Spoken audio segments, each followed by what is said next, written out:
Суық дегенде әрине бірден-бір ол пияз.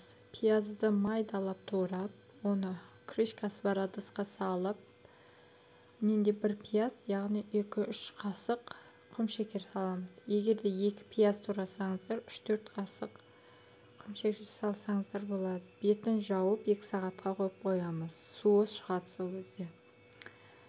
Сол суын сағат сайын балаңызға беріп тұрсаңыз болады, зияны жоқ.